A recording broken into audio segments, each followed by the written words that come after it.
Olá! O Ser Empreendedor de hoje recebe alguém que tem um reconhecimento como empreendedor de impacto e inovação, empreendedor social em 2020, empreendedor social do ano em 2018 e também agora em 2022, empreendedor pelo Fórum Econômico Mundial em Davos. Ele é o CEO do Favela Holding e também fundador da CUFA, a Central Única das Favelas. Eu estou falando de Celso Ataide, que é o nosso convidado do primeiro bloco do programa de hoje. Celso, seja bem-vindo e eu já vou fazer a minha primeira pergunta. Eu vou primeiro fazer alguma coisa que você usa muito por onde você passa, por onde você fala e usa como uma hashtag, inclusive, nas suas redes sociais. Favela não é carência, é potência. Me fala dessa premissa. Eu venho de favela, né? Antes de morar em favela, eu morei em abrigo público, morei na rua durante 6 anos, morei em abrigo público durante 2 anos. E quando eu fui morar na favela aos 14 anos de idade, aquele espaço físico, que é um espaço em que as pessoas associam a depressão, tristeza, violência, carência, eu enxerguei como um plus, como um up na minha vida. Eu vinha da rua onde as relações estão no limite, onde a relação humana está no limite. E ali eu começo a conviver com pessoas que trabalhavam, que produziam, que iam ver seus times de futebol, que empreendiam, seja no trem, seja vendendo bala, seja vendendo cachorro-quente, seja no Maracanã, seja vendendo refresco. O fato é, eu começo a perceber o quanto aquelas pessoas eram potentes, quanto aquelas pessoas eram resilientes, quanto aquelas pessoas, apesar de terem baixa renda, que é completamente diferente de ser carente, porque senão, se você for pensar que aquelas pessoas são carentes porque elas têm baixa renda, então o bilionário ele não é carente, todos os outros são carentes em relação a eles porque eles têm uma renda menor do que eles. Eu acho que o que define carência é o estado de espírito ou, economicamente, aquela pessoa que depende do Estado para poder sobreviver. Eu fui carente um dia quando eu vivia num abrigo público. No momento em que eu estou produzindo riqueza para o país, e as favelas elas mobilizam e produzem 190 bilhões por ano, se você pegar as favelas brasileiras e transformar num Estado brasileiro, você teria o 4º maior Estado em economia, em número de habitantes. O que significa dizer que as pessoas produzem. Se você pega um porteiro e o dono de um prédio, sempre vai existir os dois. O que determina uma sociedade equilibrada não é o fato de eles fazerem parte do mesmo estado social, mas é o fato dos filhos dos dois poderem sonhar com a tal da mobilidade social. Portanto, acho que quem vive em favela é muito potente. Ela tem uma baixa renda, mas a potência dela está no próprio fato dela poder nascer ali, construir cultura ali, de se desenvolver ali, trabalhar, se formar. E hoje, na pandemia, a gente viu o quanto essas pessoas de favelas ajudaram a produzir o país. Porque quando você ia no seu posto de gasolina abastecer o seu carro, o seu caminhão que abastecia os supermercados, estava lá um favelado com frentista. Quando você ia pedir a sua refeição no seu home office, era um favelado que vinha de moto, provavelmente uma favelada que cozinhou a comida para você. Se esses porteiros todos parassem, se os hospitais que têm a base da pirâmide trabalhando como segurança, como vigia, lavando o lençol e etc., parasse, ou seja, se a favela parasse, o país também pararia. Então, é essa potência que a gente precisa valorizar todos os dias. E quando você fala em reunir empresas de diferentes segmentos oriundas da favela e vem a Favela Holding, me fala para mim dessa premissa e como foi para você reunir todos esses empreendedores partindo do princípio de que eles têm muito a oferecer no mundo dos negócios. Na verdade, eu faço parte do movimento hip-hop, faço parte do movimento negro, faço do movimento sociais, e a gente sempre foi muito de esquerda. E a gente também, de certa maneira, a gente sempre foi a gente sempre aprendeu, a gente sempre foi educado a renunciar ao capital. O capital sempre foi pecado para nós. Então, quem tem dinheiro é para ter vergonha, como se você estivesse cometendo algum crime. Na verdade, os próprios movimentos de esquerda apoiavam Bar Palmares, MR8, ALN, os movimentos revolucionários, que assaltavam banco, roubavam carro forte, sequestravam cônsul. Portanto, Nem revolução você faz sem dinheiro. Então, quem criminaliza o capital e o dinheiro é porque quer ter o monopólio dele. Isso acontece em muitos movimentos sociais, como acontece em algumas religiões, e acontece em alguns segmentos da sociedade. Eu, apesar de fazer parte desses movimentos, eu fui mendigo durante 6 anos na vida, eu vivia como pedinte. Então, eu sabia o quanto o dinheiro tinha valor para mim. Eu nunca pedi abraço para as pessoas, eu pedia dinheiro, porque é o que me fazia comprar uma quentinha e não morrer de fome. Então, eu tinha plena convicção de que eu não queria cantar e fazer romantismo da tragédia, da miséria e da desgraça. Eu não queria cantar a favela, eu queria democratizar a riqueza e, quem sabe, a favela deixe de ser um dia uma realidade, passa a ser uma coisa do passado. Então, eu começo a pensar em como é que a gente não fica xingando a mídia, como é que a gente não fica xingando os empresários, como é que a gente passa a fazer parte de um outro lugar. Quem xinga o empresário está trabalhando de caixa de supermercado para ele. Então, na verdade, como é que eu também tento criar o meu supermercado e como é que eu trato os funcionários de uma forma diferente. Às vezes eu vejo muitas pessoas terem preconceito contra quem mora em favela, contra aquelas pessoas e contra aquele território. Mas essas mesmas pessoas pagam um salário mínimo para os seus funcionários. Aonde eles querem que essas pessoas morem? No condomínio delas? É óbvio que não. No máximo que elas vão morar numa favela. Então não é uma opção. O Romário nasceu no Jacarezinho, mora na Barra da Tijuca. O imperador Adriano, ele nasceu no complexo do Alemão e da Penha e mora na Barra da Tijuca. Ninguém quer ficar na favela, ninguém acha que a favela é uma coisa maravilhosa. As pessoas têm a plena convicção de ali são espaços com déficit de uma série de sentidos, mas ao mesmo tempo tem muita potência naquele lugar. Zequete vem dali, Cartola vem dali, uma série de riquezas culturais vieram desses territórios.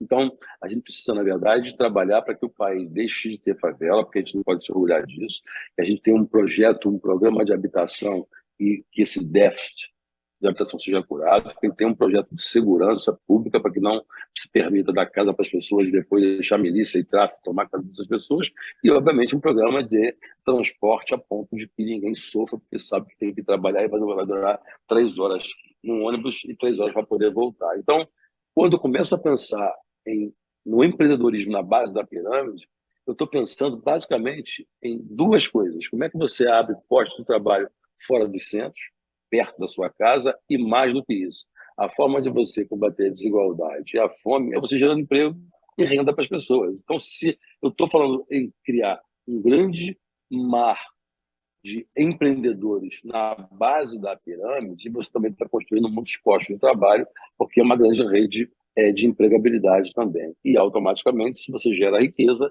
nesses ambientes para as pessoas desses territórios, você automaticamente vai estar combatendo a desigualdade, combatendo a fome. Do contrário, se apenas um extrato social tem acesso ao capital, você vai ter um país que cresceu, se desenvolveu, virou a primeira potência mundial, ok, parabéns para o país, mas se a favela não se desenvolve e não cresce, a gente só terá aumentado a distância entre o país que cresceu e as favelas que ficaram no mesmo lugar.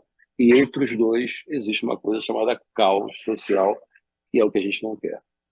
Quando a gente fala na Favela Holding, onde estão essas empresas hoje?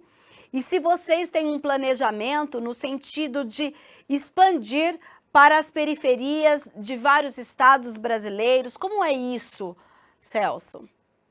Nesse momento aqui, por exemplo, eu estou na favela de Paraisópolis, São Paulo. A gente tem aqui um dos núcleos da Favela Log. A Favela Log é uma empresa de logística. Para você ter uma ideia, nós atendemos as grandes corporações cujo compliance é extremamente sólido internacional, como empresas como FedEx, empresas como Boticário, empresas como Amazon, empresas como Natura. São empresas que a gente distribui produto dessas empresas nesses territórios, Rio, São Paulo, Brasília, Espírito Santo e assim por diante.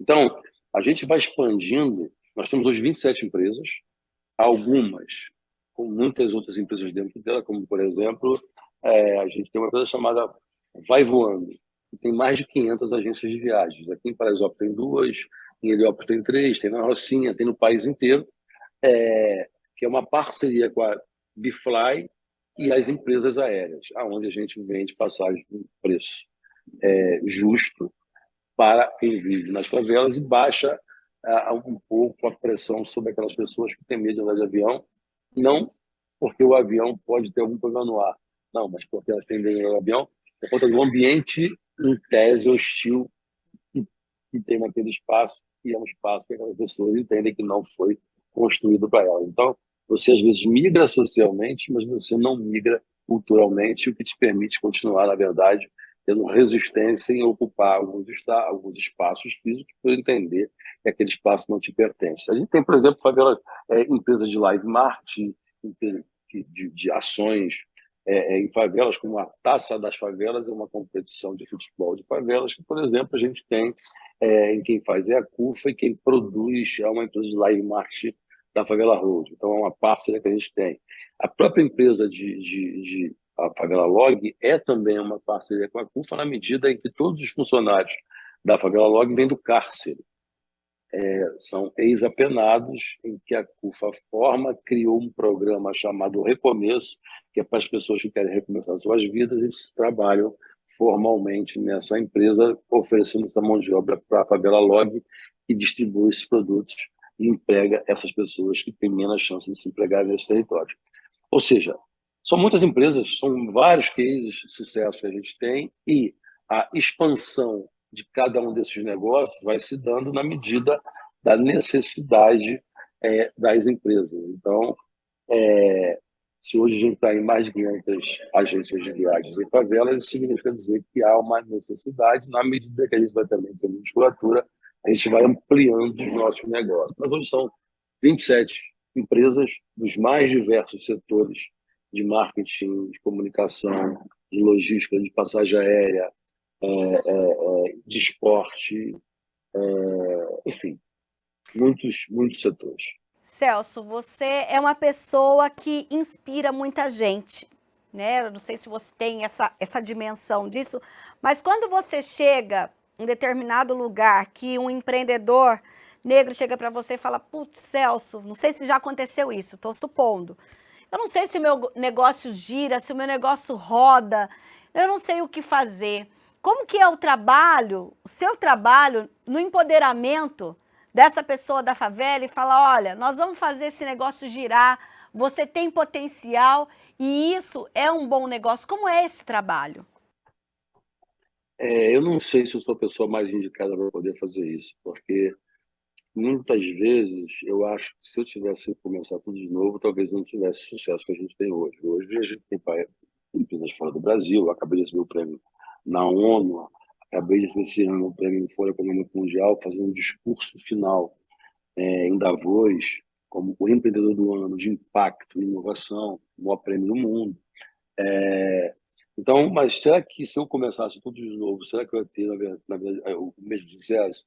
O fato é que eu trilhei por caminhos muito tortuosos. Enfim, eu venho da rua. Se eu imaginar que todo mundo que mora na rua, todo mundo que mora em abrigo público, todo mundo que mora em favela vai para o Fórum Econômico Mundial fazer um discurso em inglês no último dia do fórum, não é racional que eu acredito nisso.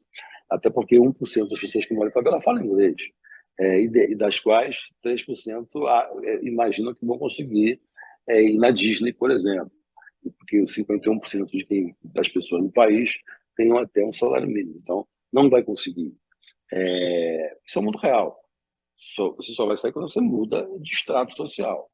Bom, então, o que eu penso, na verdade, isso as pessoas me perguntam sempre. Tanto me perguntam sempre que eu acabei de montar 2 negócios. Uma escola de negócio da favela, em sociedade com a Fundação Dom Cabral, em que nós estamos montando uma escola de negócio, porque quem mora em favela não fala share, trade, match, network, entrega, stakeholders, quer dizer, são expressões que o mundo do asfalto fala. São expressões que a academia, a ESPN fala. Quem mora na favela fala que eu me viro, faço meus corre, dou meus pulos, do meu jeito. Quer dizer, empreender aqui eu faço meus rolos. Então, a linguagem do mercado as pessoas não falam.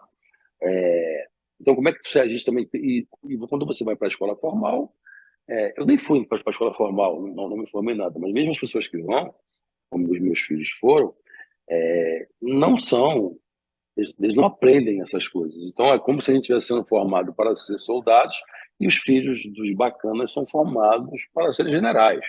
E a gente se encontra ali na frente das próximas gerações, uma para servir aquele outro extrato. É como nas orlas, em que tu tem as mansões na beira da praia, você atravessa a rua, você tem as favelas, que são exatamente aquelas pessoas, as faxineiras de quem mora ali, porque nenhum rico quer um pobre morando longe. Eles querem os pobres morando ao alcance das suas mãos. Você recebe uma visita aqui agora, você quer que o seu churrasqueiro esteja ali, que o seu marinheiro esteja ali para poder você passar de barco. Se ele morar muito longe de você, você não tem ele à sua disposição. E quando eles moram perto de você, eles se juntam em algum povoado e se torna favela.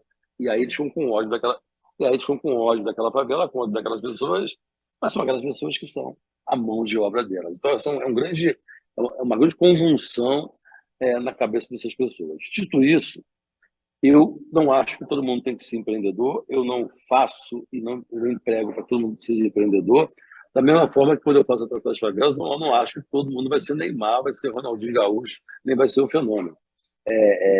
Mas eu acho que as pessoas elas podem e devem experimentar as mais diversas formas de felicidade e todo mundo, no fundo, quer dinheiro. Quando a tua mãe diz, olha, filho, vai estudar, ela, porque ela quer que você tenha uma boa performance na escola e automaticamente vai ter uma boa performance no seu trabalho, ganhando mais e tendo uma casa melhor, tendo uma vida melhor, e é o capital que te permite isso. Então, acho que o conselho que eu dou normalmente para quem me procura é isso. Entra na escola de negócio da favela, pega esses conteúdos e entenda que tipo de perfil que você tem. E nós montamos também esse ano um fundo de investimento para a favela de 50 milhões de reais inicial, onde a gente faz investimentos em pessoas de favela. Então, cada um, baseado na sua experiência, na sua expertise, no seu histórico, é que vai descobrir se o negócio que escolheu é baseado naquilo que sonhava ou é baseado naquilo que está mais próximo de você. E como é que você transforma isso num grande negócio? E aí eu não tenho essa bola de cristal e nem tenho aqui a pretensão de ser referência para ninguém. Mas o fato é que as nossas experiências, elas são muitas vezes motivação, principalmente de onde eu venho, porque as pessoas vão perceber que da onde elas partem foi certamente de um lugar muito além e muito à frente do espaço que eu parti, que se foi possível para eu chegar aonde eu estou tentando chegar, obviamente que eles percebem também que é possível que eles consigam realizar coisas tão nobres quanto aquelas que elas conseguem admirar. Quando a gente fala, inclusive, da escola de negócios, esse primeiro modelo, em parceria lá com a Dom Cabral, é um modelo online? Conta um pouco mais para a gente. É híbrido.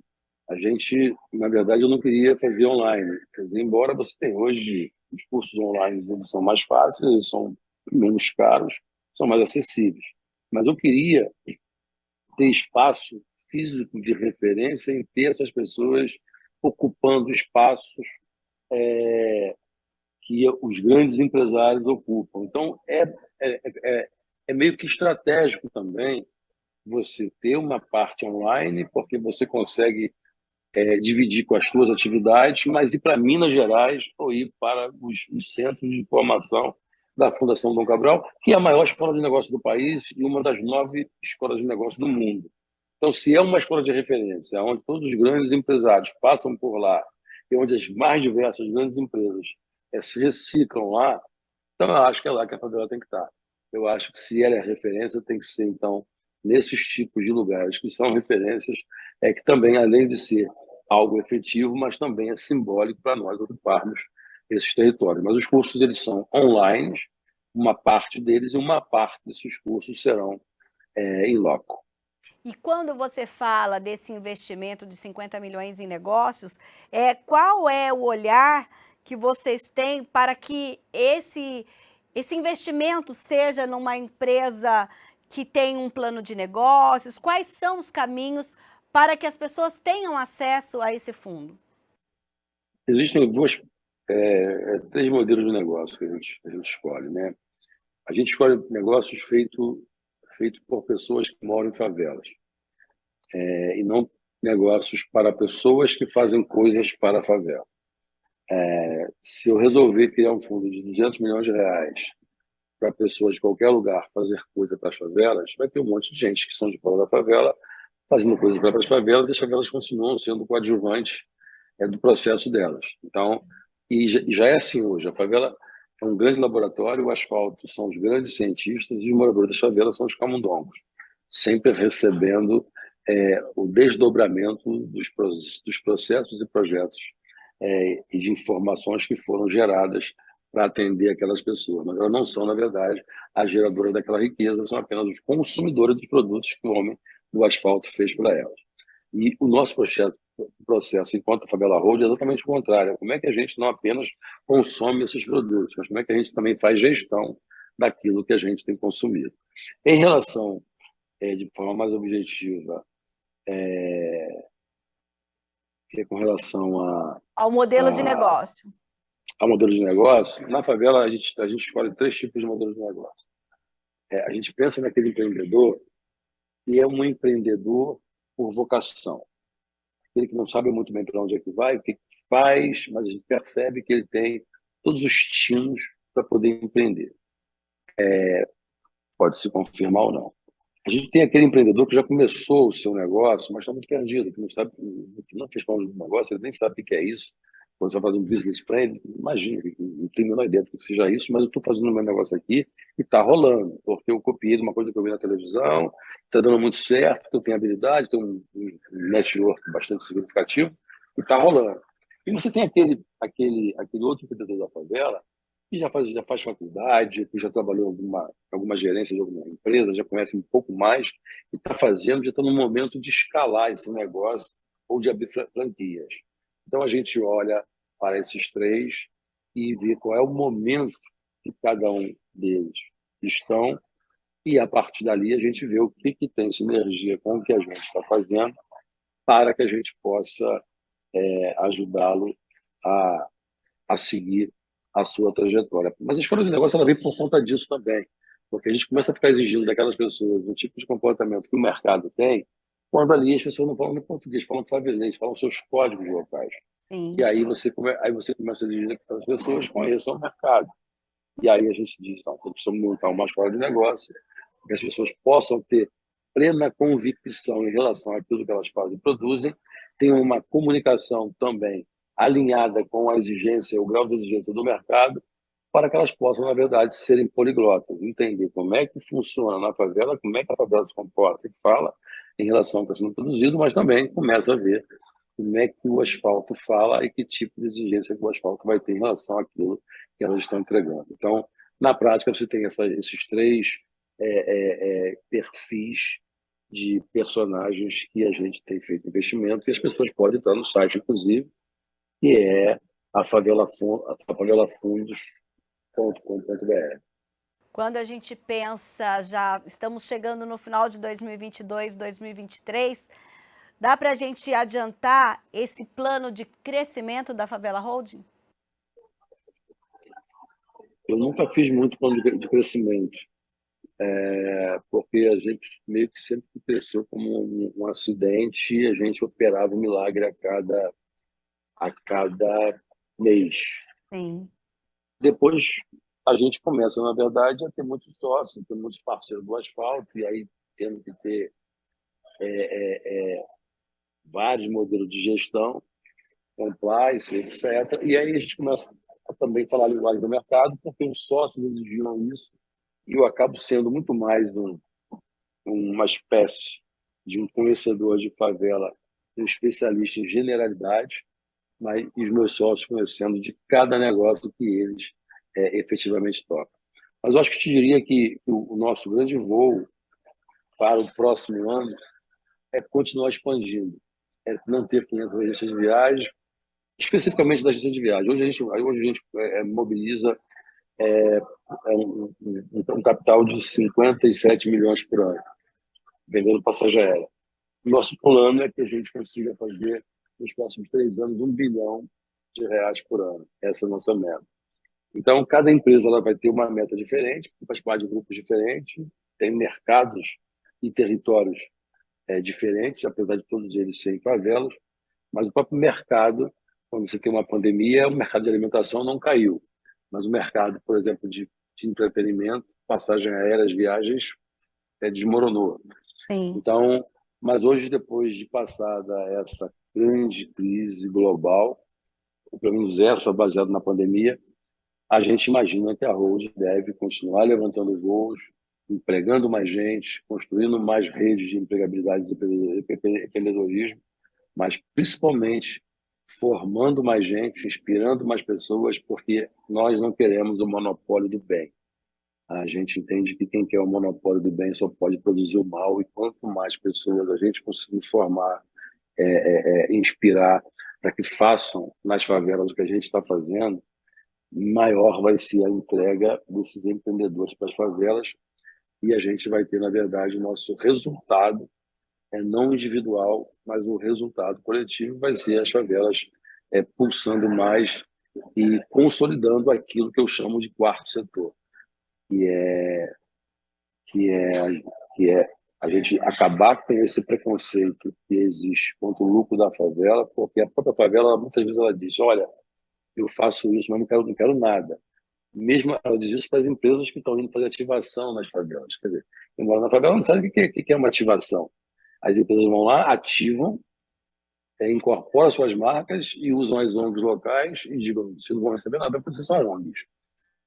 Cara, eu sou ONG, mas eu não tenho dente, eu preciso botar uma dentadura, eu tenho filho que está doente, eu tenho que comprar remédio. Por que eu não posso ter lucro? Porque o lucro é uma prerrogativa das empresas, é uma prerrogativa de quem está no asfalto.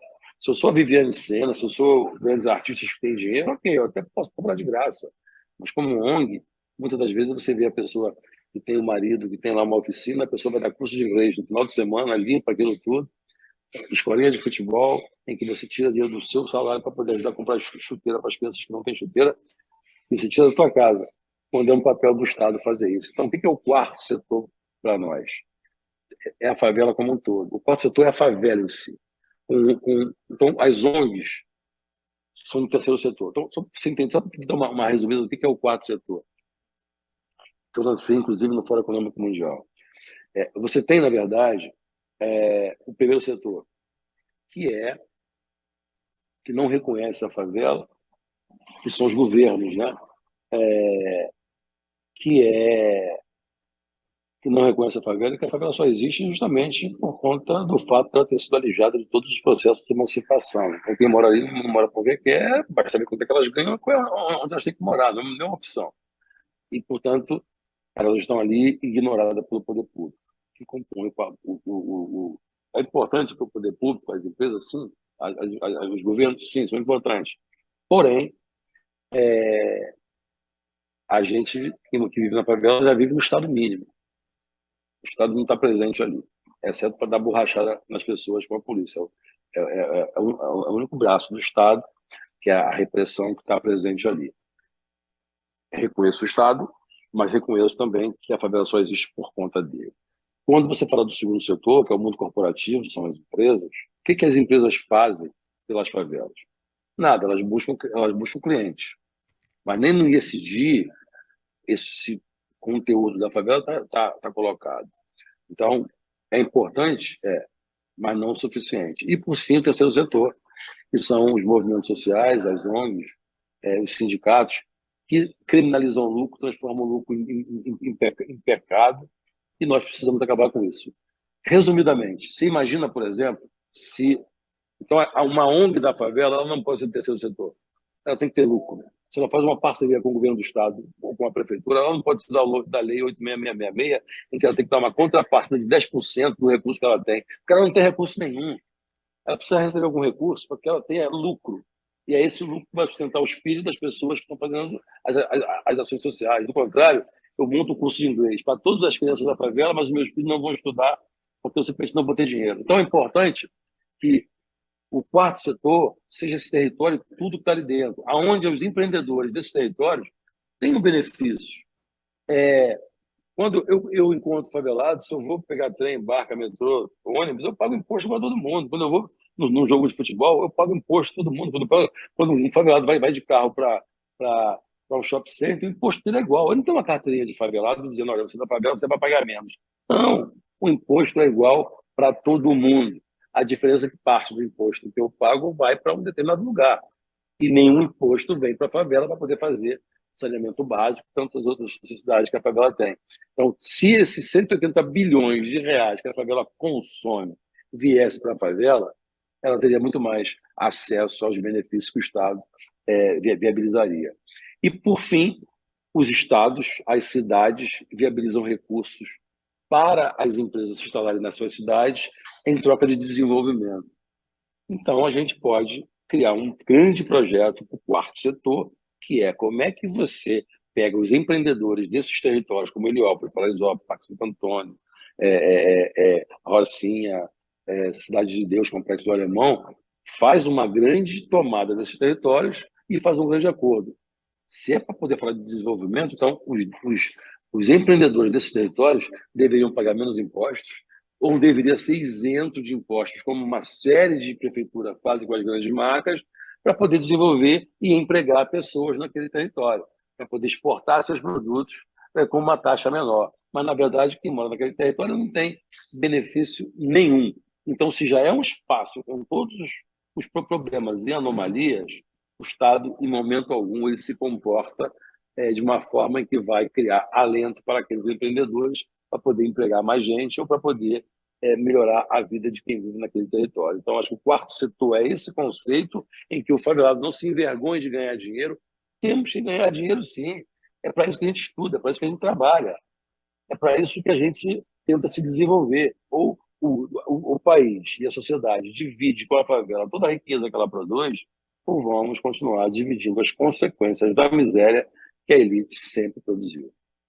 Celso Ataíde, eu agradeço a sua participação, muito inspirador tudo que você falou, vai trazer muita reflexão para todos, com certeza, que estão nos assistindo. Obrigada e até uma próxima oportunidade. Eu que agradeço.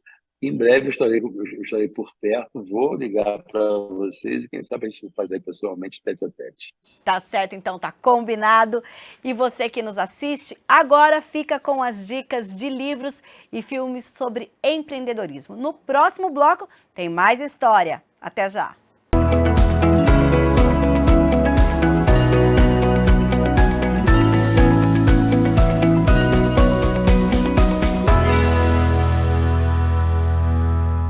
A gente começa com A Riqueza das Favelas, o empreendedorismo entre morros e vielas, de Vinícius Mendes Lima. O livro é o resultado da dissertação de mestrado do autor, em que ele expõe as informações mais relevantes adquiridas por meio de pesquisas in loco na Rocinha, no Rio de Janeiro, onde vivem mais de 70 mil pessoas. A falta de auxílio técnico foi apontada como o fator que mais influencia no não crescimento dos negócios. A mesma queixa, sem dúvida, entende-se a outras comunidades do Brasil afora. A inclusão de políticas públicas para instruir esses empreendedores em potencial precisa ser prevista e ampliada para ontem, diz o autor. A favela venceu, de um povo heróico, o brado retumbante, de Rick Chester. Com as lições que a favela nos dá dia após dia, reinventando-se, criando, fazendo muito com pouco e empreendendo com recursos escassos, o autor mostra como, a partir do zero ou do -1, é possível sair da inércia e vencer na vida. A Favela Venceu traz uma favela que inspira pela coragem, pela força de vontade, esperança, fé e pelo brilho no olhar. Este livro mostra que a próxima batalha sempre vai existir, mas que é preciso aprender a considerar as tantas vitórias que podem estar passando despercebidas por muitos. Um livro para buscar força nas dificuldades e entender o verdadeiro conceito de vencer na vida. No filme Coach Carter, Treino para a Vida, conta a história real de King Carter, interpretado por Samuel L. Jackson. Dono de uma loja de artigos esportivos, Carter aceita o desafio de treinar adolescentes de uma escola pública de um bairro pobre, onde ele mesmo havia estudado. O técnico ficou famoso em 1999, ano em que suspendeu seu time de basquete invicto por conta das notas baixas de seus atletas. A missão de Carter, de dar uma perspectiva de futuro para seus alunos, dá lições essenciais para qualquer líder que queira empreender.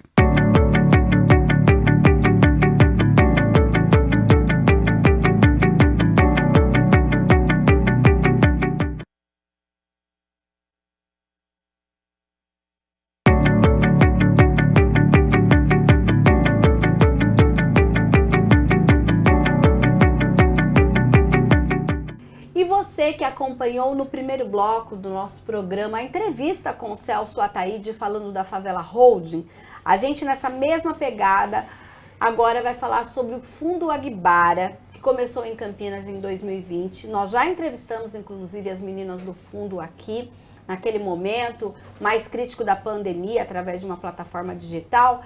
E hoje eu vou conversar com a Fabiana, que é uma das fundadoras do fundo, para falar sobre esse trabalho também, agora de potencializar o trabalho de mulheres pretas e afrodescendentes.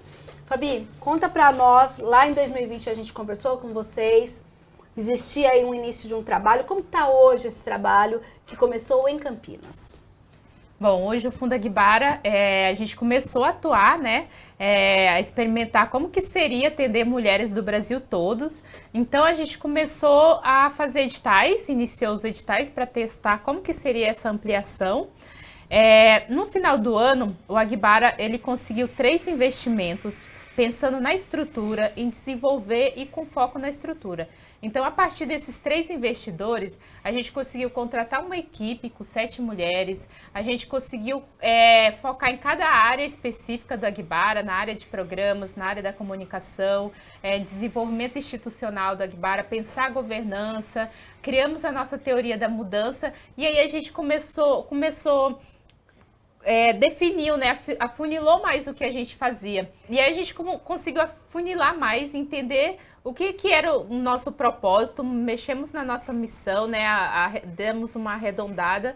E aí a gente iniciou o ano com o objetivo de realizar 4 programas voltados para iniciativas de mulheres negras de geração de renda, uma jornada de 2 meses, no qual essas mulheres teriam as formações, mentorias, formações cidadãs, né, de política cidadã, que é sobre o entendimento de raça, né, sobre a gente entender as estruturas da sociedade e o nosso lugar na sociedade. E, no final disso, uma contemplação de até R$5.000. Então, uma espécie de aceleração, é isso? Parecido com uma aceleração. A gente não gosta muito do nome aceleração, né? Que parece que tem que acelerar as pessoas. E a gente já está num momento muito acelerado, né? De trabalho, de sobrecarga. Mas aí a gente lançou, então, a Avança Preta 1, a Avança Preta 2. A gente lançou o programa socioambiental para catadoras, que a gente conseguiu pelo investimento do Fundo Casa, né, que é um fundo socioambiental, e a gente realizou esse edital aqui em Campinas, que foi um edital para 10 mulheres catadoras de resíduos, e a gente acabou de encerrar ele, a gente encerrou no finalzinho do mês passado, né, fizemos o encerramento lá na Fazenda Roseira, trazendo todo aquele espaço, a potencialidade daquele lugar para as mulheres, falando sobre a nossa história, e foi muito potente esse programa presencial, porque foi o primeiro que a gente fez presencial, né? E o quanto elas também têm a contribuir para a gente sobre a questão do meio ambiente, né? Sobre a questão da sustentabilidade, sobre o racismo ambiental. Então a gente fez esse programa e agora a gente iniciou com a G1, que é um programa que tem investimento do Brasil Foundation, e a gente vai realizar 3 programas. A gente iniciou agora com a jornada de 2 meses para 21 mulheres, e vamos fazer um em janeiro, fevereiro, março, e depois mais um. Esse com 21 mulheres, são mulheres de Campinas ou estado, Brasil? Como é isso? O que foi só para Campinas, a gente iniciou em Campinas, depois a gente testou fazer os editais para o Brasil inteiro, né? E a gente fez esse de catadora só aqui, porque por questões muito limitadas, né, que a gente entendia, então fez no território de Campinas. Esse do G1? Esse do de catadoras. E do G1 a gente lançou para o Brasil inteiro, para mulheres do ramo da alimentação. Então é um edital voltado para mulheres que trabalham com alimentação na ponta e querem desenvolver, né, seus negócios, suas iniciativas, seus coletivos, né, podem ser coletivos. E a gente está trabalhando agora de forma online, né, com essas mulheres, 21 mulheres com mentoria, formações também. A gente teve a Bela Gil, que apadrinhou esse programa, que é o de alimentação. Ela lançou o programa pra gente, foi muito massa, assim. Tivemos bastante inscrição também para esse programa. E a gente está seguindo nesse formato. O nosso formato é mais online mesmo, e tentando atingir mulheres do Brasil todos, promovendo o acesso a direitos econômicos para essas mulheres, através dos nossos programas com aporte financeiro no final. E aí a gente tem programas escritos para diversas linhas, né? O primeiro aporte, eu lembro que quando eu falei com vocês lá no início do Agbara, foi menos de R$1.000, né, o primeiro? Foi. A gente começou, é isso, né? A ideia de vaquinha, sistematizar. Então, na primeira semana a gente tinha ali 60 doadores. Então, foi um aporte simbólico. Os nossos primeiros aportes foram R$600. Depois a gente aumentou para 700, 800, 1.000. E agora a gente está com aporte financeiro de até R$5.000.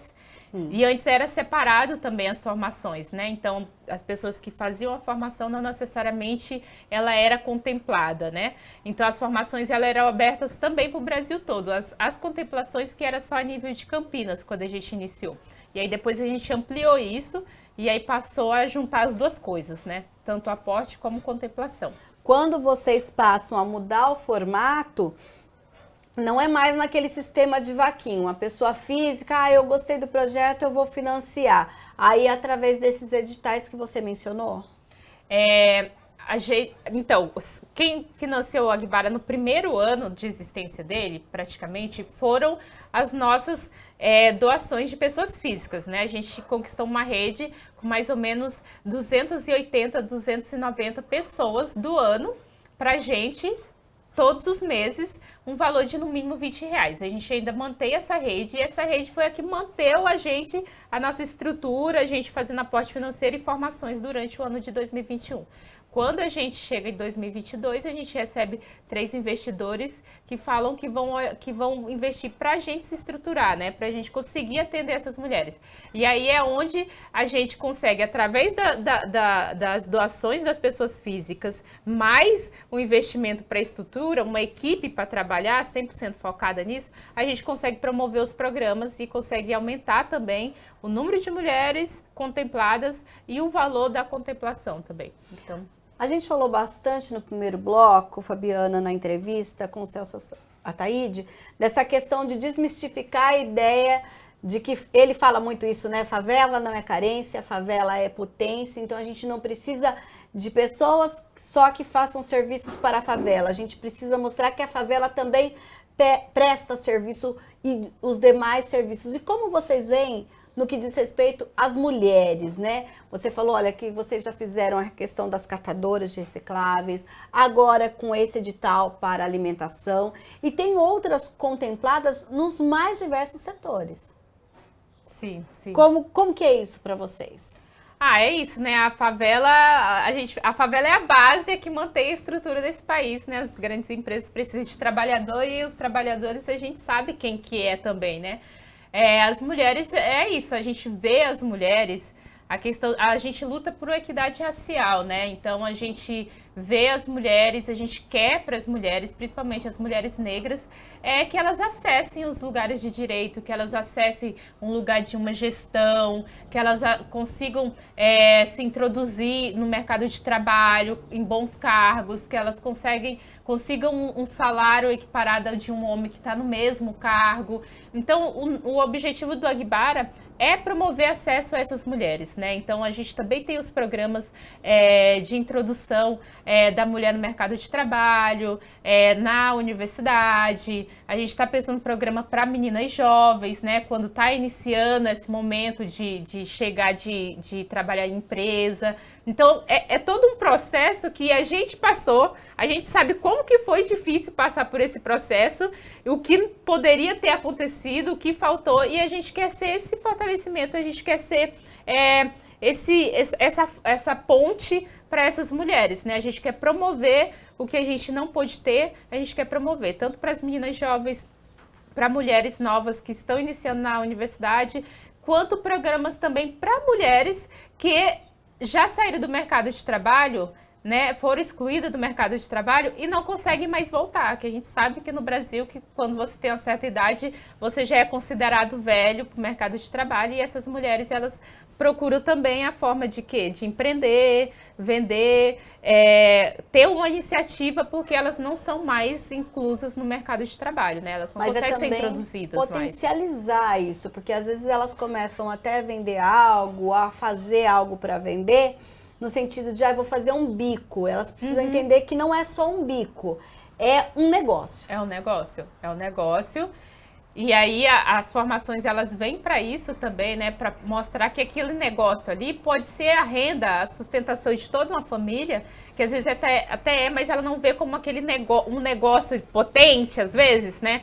Então as mulheres têm muita potência, muita ideia boa, né? A gente vê ideias brilhantes, mas elas não conseguem meios para poder potencializar esse negócio. Então, a nossa ideia é trazer essas ferramentas de comunicação, de gestão financeira, até visual mesmo, pensando na identidade visual do seu negócio, num site, em plataformas de venda. Então, a ideia é potencializar essas mulheres, mostrar para elas o quanto elas são capazes, o quanto elas são capazes de promover também, e elas também conseguem gerar renda ali, porque elas conseguem trazer outras pessoas para trabalhar com elas, elas fazem a circulação do dinheiro acontecer ali no local, no bairro, na cidade, elas promovem isso através da economia solidária também. Então, essas mulheres, elas não se levantam sozinhas, não se potencializam sozinhas, elas carregam toda uma rede junto com elas, né? Então, é investir nessa rede da solidariedade, da potência, que a gente acredita muito, que o Agbara acredita muito, né? E falando em potência, daqui a pouco a gente vai conversar com a Mariana Nunes, que é uma das contempladas do Agbara. Você lembra um pouquinho da história da Mari? Lembro, a Mari foi uma das nossas primeiras. Nunca saiu da rede, né? A gente tem grupos com essas mulheres, desde as primeiras que foram contempladas. E a Mari, ela sempre esteve com a gente nas feiras que a gente fez. A gente fez 2 feiras, a gente fez o Festival Agbara da Mulher Negra, que foi agora no aniversário, em setembro. E ela esteve lá também na feira com a gente. Então, a Mari, a gente traz ela também para as entrevistas e ela gosta. E o negócio dela é super potente, né? Ela é um negócio que é a estrutura ali da família dela. A gente tem muito orgulho de ver toda a potência que tem ali, toda a luz que tem na Mari e o quanto ela passou a se desenvolver. Então, quanto ela foi buscar programas, estudar, submeter a outros editais para ela ter o negócio dela desenvolvido. Então, ela está em um projeto, provavelmente ela vai contar para você, que é de desenvolvimento e pensando em outras mulheres, em outras pessoas, entende? Então, ela quer dizer, é a mulher empoderando outras mulheres. Exato. Então, ela está nesse processo agora de fazer isso também, ela se vê muito nesse lugar. E a gente quer que isso se amplie, a gente não quer que exista um único Agbara, né? A gente quer que o Agbara se espalhe, se dissemine por aí, várias outras mulheres se juntam e criem vários Agbaras, sabe? Nas suas regiões, nos seus estados, enfim. E quem quiser conhecer o Agbara, vocês têm redes sociais, como que a pessoa tem acesso a vocês? Bom, quem quiser conhecer e doar para o Fundo Agbara, né? A gente tem a Grifa, que é a nossa plataforma de doação. Grifa.me, aí pode doar lá no mínimo R$20 para o Fundo Agbara. A gente tem o nosso site, que é www.fundagbara.org.br, e a gente tem o Instagram, que é @fundagbara. Então lá você conhece todos os nossos projetos, as nossas ações, as mulheres que já foram contempladas, os nossos parceiros, os nossos investidores e doadores, que a gente agradece muito essa rede. E a gente está lá, né, para conversar também, tirar qualquer dúvida. No futuro, a gente quer ter o nosso endowment, né? Nosso grande objetivo na Agbara é ter um fundo patrimonial, um fundo endowment, e a gente está buscando muito se desenvolver cada vez mais, planejar o Agbara cada vez mais, criar o nosso plano de desenvolvimento para 5 anos, pensar todas as áreas e ferramentas para que a gente consiga fazer uma captação, para que a gente consiga perenidade e a gente consiga promover, de fato, né, por mais vários anos aí, o acesso a direitos econômicos para mulheres negras. Obrigada, Fabi. Imagina, é um prazer. Ó, e já então a Mariana aparece aí no seu vídeo, hein? A gente tá correndo rapidinho para falar com ela.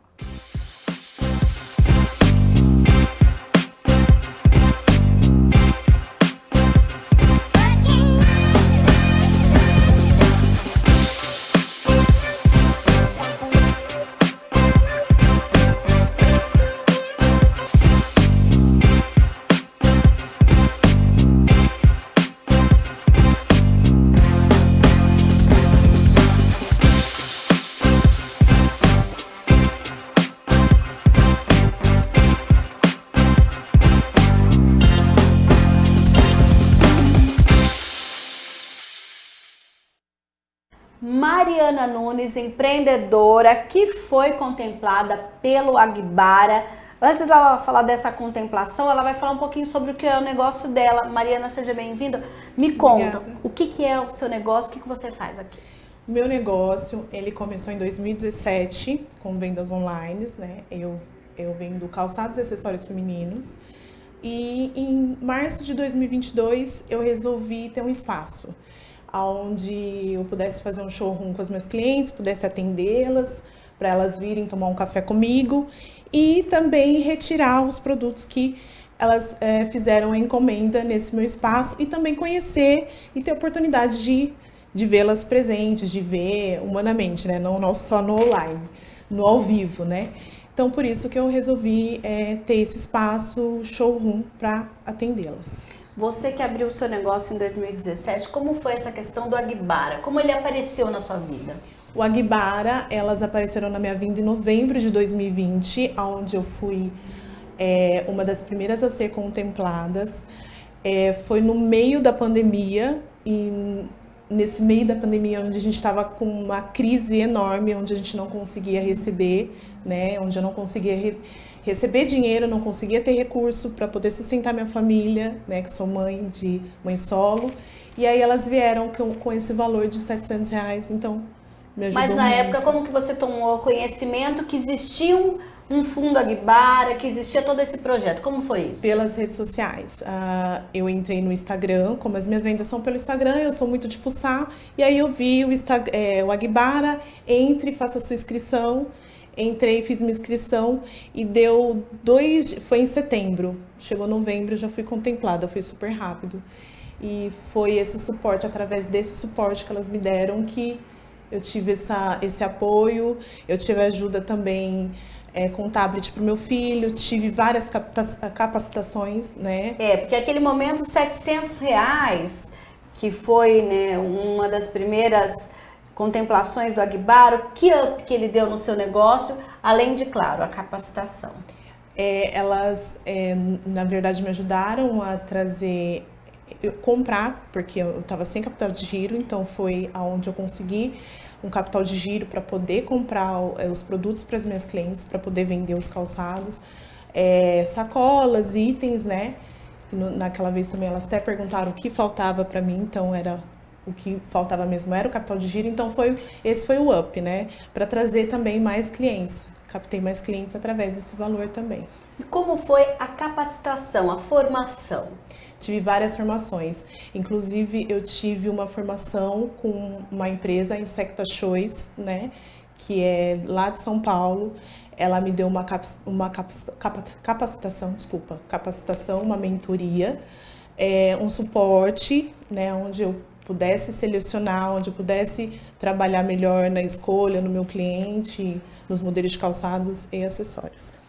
A gente observa que tem alguns sapatos aqui, inclusive, Sim. que já tem a sua marca. Naquela ocasião, você já tinha a sua marca ou foi depois? Como foi depois, isso? foi através dessa capacitação que eu tive do Insecta, pelo Fundo Agbara, que eu tive essas orientações de ter a minha marca, de poder, então, seguir em frente. E mais potente, né? Sim. Com essa ideia. No início, quando você pensava em ter o seu próprio negócio, você já tinha pensado em algum momento, olha, eu vou criar a minha marca? Ou até então isso não tinha sido despertado em você? Não, eu não tinha aquele desperte, sabe? Ter a marca Marixus, ter a Marixus nos pés das clientes, eu não tinha ainda depois dessa mentoria, não tinha ainda esse pensamento. Sim, e depois disso, inclusive, a Fabiana já deu um spoiler aqui, dizendo que você participa de outros editais, de outras formações. Conta para nós um pouquinho sobre isso. Então, eu estou agora com um projeto, né? Estou participando de um edital para um cowork para pessoas negras, pardas e indígenas. Inclusive, é aqui nesse espaço onde eu tenho salas vazias. Então, já deixo aqui o convite para quem quiser na área de saúde e bem-estar. Eu tenho psicóloga, eu tenho massoterapeuta, que inclusive é o Ailton, ele é deficiente visual e ele é negro. Então, eu estou dando oportunidade para as pessoas negras terem seu espaço, poder atender e sem horas, sem sem determinação, sem ter que pagar um aluguel muito mais caro, entendeu? Aqui eu tô dando essa oportunidade. Como você se vê como uma mulher empreendedora que está disseminando toda essa cultura de vou então empoderar outras mulheres e outros homens negros empreendedores também? Conta pra mim. Então, eu me sinto... Na verdade, o Agbara, eu acho que foi esse impulso, né? De ser essa mulher potente. Na verdade, a Aline e a Fabi são minhas inspirações, assim, de potência, de querer ir, de querer trazer outras pessoas. Eu acho que foi através delas que eu tive essa sede, sabe? De trazer, de dar oportunidade para outras pessoas negras, pardas e indígenas, porque muitas vezes eu recebi não, né? Por ter a pele negra, por não poder usar o cabelo do jeito que eu quero, por não poder usar a roupa colorida do jeito que eu quero. Então, por isso que eu resolvi dar o espaço para as pessoas negras terem também o seu espaço, ter essa oportunidade. Quando você pensa na Mari, que começou, claro, por uma opção, vou vender sapatos, e hoje você está com todos esses projetos, com uma marca própria. Fala para mim dos desafios e também das suas aspirações futuras. Meus desafios foi muito difícil, porque eu ainda trabalhava em 2017, vendia e muitas vezes eu fui humilhada. Eu queria sair, mas não podia sair porque não tinha do emprego que eu trabalhava CLT. Eu não poderia sair porque eu não sou mãe solo, então não posso deixar meu filho passando fome. Mas não tinha de onde tirar o sustento naquela época? Não tinha naquela época. Então trabalhava ambos com os dois, mas sofria ali aquela ameaça, pede as contas. Sempre foi muito difícil. E naquela época eu era muito humilhada, por quê? Porque ela me forçava, ela falava, olha, pede as contas, acho bom você pedir as contas e sair fora porque não vai dar certo. E eu não poderia. Então, ali, aquilo lá, sabe, respira, inspira e vai, entendeu? E as minhas aspirações, na verdade, as minhas inspirações, né? São pessoas, a Fabi, as meninas do Agbara, que eu tenho.